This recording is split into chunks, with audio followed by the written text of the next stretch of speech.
Welcome back to physics.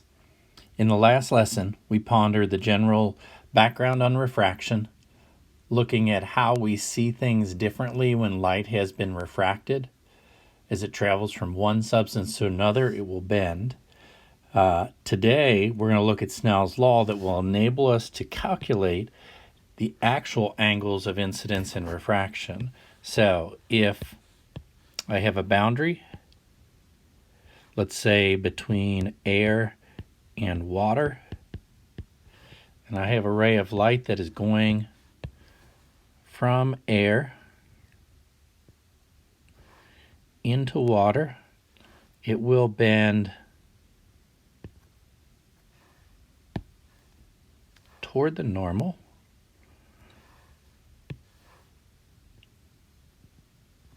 So if I draw my normal in here perpendicular to the boundary,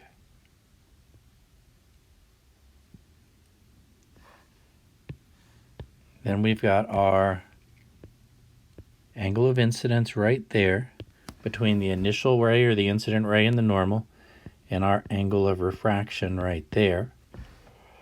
Based on what you did in the investigation and what we talked about previously, we could predict what direction it would bend, but we couldn't get actual values. Snell's law uses the geometry of the situation to be able to relate these two angles and allow us to calculate. Okay, so considering this boundary from air into water, Snell's law basically tells us that the product of the index of refraction and the sine of the angle is constant. So N1, that would be the index of refraction of air. N2, that would be the index of refraction of water. N1 sine theta I equals N2 sine theta R, or oftentimes we'll generally write this N1 sine theta 1 equals N2 sine theta 2, just to represent our two different substances. If at any point you've changed the mode on your calculator to radian mode, you'll need to switch it back to degree mode. Hit the mode button, it's up towards the top, and then third one down, you should be able to arrow over to degree mode if you need to switch that. Now let's take a look at a couple of examples. Ray of light incident on a piece of crown glass at an angle of 30 degrees. And we want to calculate, first of all, the angle of refraction. And so if I draw my boundary, here's air, there is our crown glass, and the ray of light coming in. Initial angle there, 30 degrees. And again, that's measured to the normal. So theta I there would be 30 degrees. Index refraction of air, 1.000293 from our table. Index refraction of crown glass, 1.52. Now we can see that it's going into a substance that has a higher index of refraction, and that means it's going to slow down, and when it slows down, it will bend inward toward the normal. So when we draw the refracted ray here, I'm going to draw it in much closer to the green line, and so then theta R would be right there. Now when we set up Snell's law equation, it's very important to specify your substances, air into crown, and the reason being when we state Snell's law, everything on the initial side will relate to air, everything on the final side will relate to crown glass. It helps you keep the right numbers on the right side. So then filling in values, our N value for air, 1.000293. The angle of incidence then, 30 degrees. On the refracted side, N2 crown glass, that's a 1.52.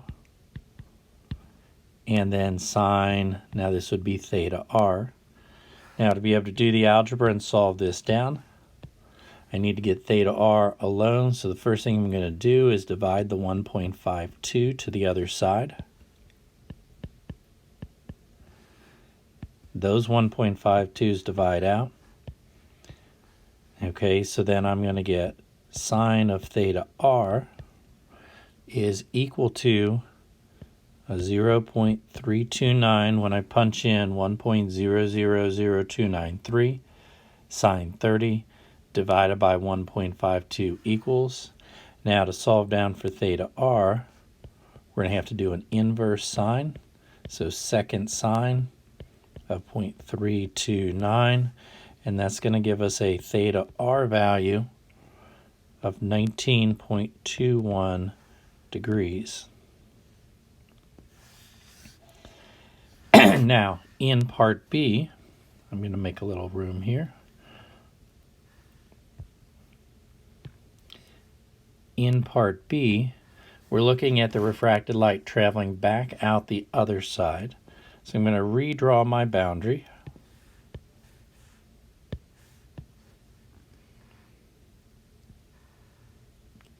There's air, and then I have crown glass.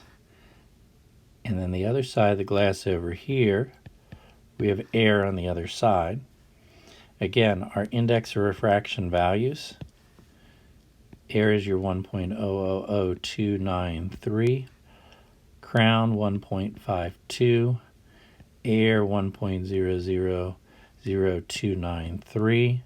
And so on the first boundary, we said that light would bend toward the normal because the light was going into the crown that had a higher index of refraction. Now on the second boundary, it's going from crown into air. It's going into the substance with a lower index of refraction, so it will bend away from the normal. So then my light, if I draw it, it's going to come in. It's going to bend, if I draw my normal, toward that normal. So I'm going to draw it much closer.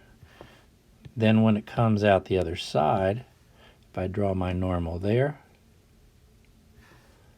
it will bend away from the normal.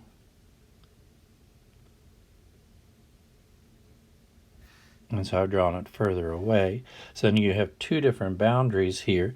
The angles that we just found, or that we already know, the 30 degrees right up there.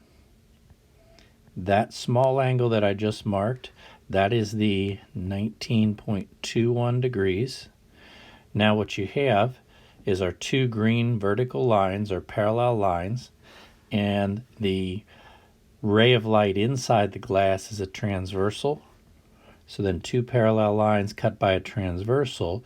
The alternate interior, this angle right here, would be 19.21 degrees, and that is theta I for the second boundary.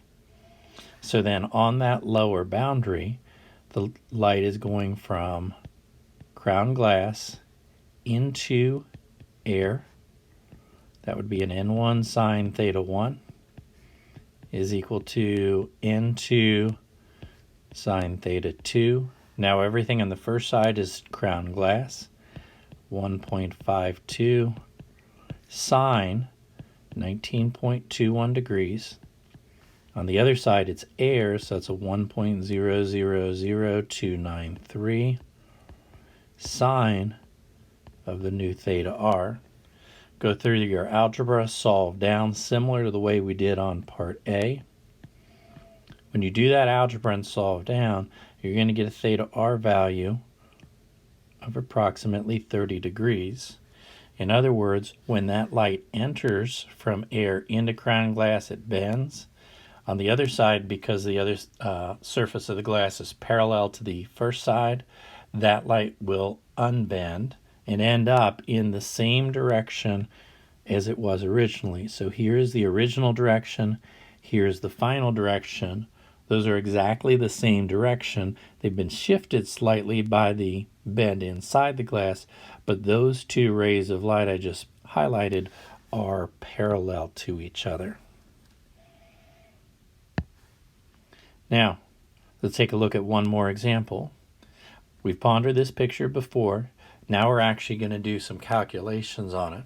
So, we're looking specifically at the light coming from the man's body and refracting through the glass out to our eyes. Okay, so in the diagram at the bottom left, you have a top view. So where it says body, you're actually looking down at the top of his head because we're seeing his head where it actually is. So his body has to be located below there. From the side, we don't see it there because of the refraction, but in real life, it's located right below his head. The light comes in at an angle of incidence of 22 degrees, and then it's going to refract. If the light is going from water, index refraction value 1.333, to air, index refraction value 1.000293, it's going into a substance of a lower index of refraction. If it's going into a substance of a lower index of refraction, then we expect it to bend away from the normal. So then from the green line, I'm going to draw that light out at a larger angle of refraction. So that theta r value is the one we want to find. So then setting up our Snell's Law equation for part A, the light is starting off, hitting his body, and going out. So it's starting out in water, and then that light refracts out into air. So then on the N1 sine theta 1 side, everything relates to water. On the N2 sine theta 2, everything relates to air. So plugging in our values, water 1.333, and that's going to be sine of the angle of incidence, 22 degrees. Air, 1.000293, and then sine of theta r. Doing your algebra and solving down, divide the 1.000293 to the other side. So these divide out. That will give you sine of theta r is equal to this quantity right there. Plug that into your calculator, get that decimal value, and then take the inverse sign to find what theta r is. So then when you solve down for theta r, we get an angle of 29.95 degrees, which indeed is larger than the initial angle of 22 degrees. Now, in part B, we want to look at exactly why we see his body shifted to the side of his head. So now I'm going to draw you in here on the diagram. So here you are, and for you to be able to see this, that light has to go into your eyes. When that light goes into your eyes, your mind will follow that light back. Just like you cannot see around corners, you don't see that the light has bent. And so when your mind follows this light back, I'm going to put a dashed line here, follows it there, and it keeps following it straight to where it thinks that light started from. Okay, so then you see the man's body over here.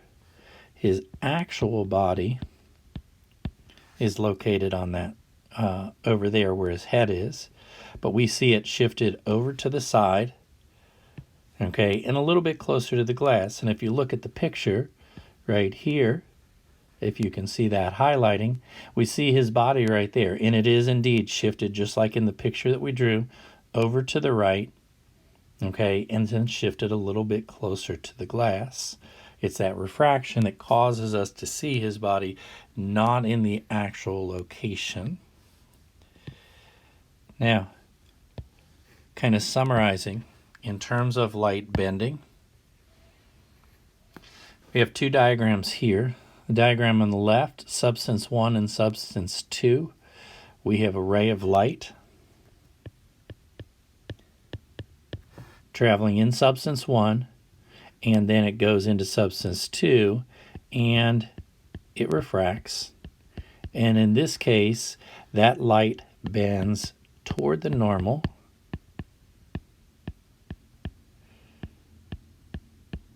Now, for it to be able to bend toward the normal, that substance 2 has to have the higher index of refraction.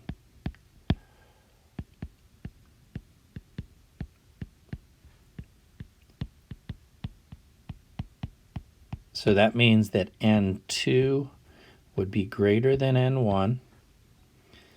Okay. Likewise, if N2 is greater than N1, that means that the light slows down. So there's two different ways of thinking of the bend towards the normal, in terms of the N value, in terms of the light speeding up or slowing down. In this case, it slows down. On the other side, your light is bending away, so this theta R is much larger than the theta I value right there. And for the light to bend away, then substance 1 has to have the higher index of refraction. And so we would say N1 is greater than N2. And that would mean if N2 is the smaller value, then that light speeds up. So kind of in summary, Snell's law allows us to calculate what the angles are. It's very important, first of all, to state what your boundary is, the first substance and the second substance. That way you don't mess up the values that you're plugging in on the N1 sine theta 1 side versus the N2 sine theta 2 side. Okay, what we just summarized here allows us to also make a prediction so that you can anticipate, are you looking for a second angle that is greater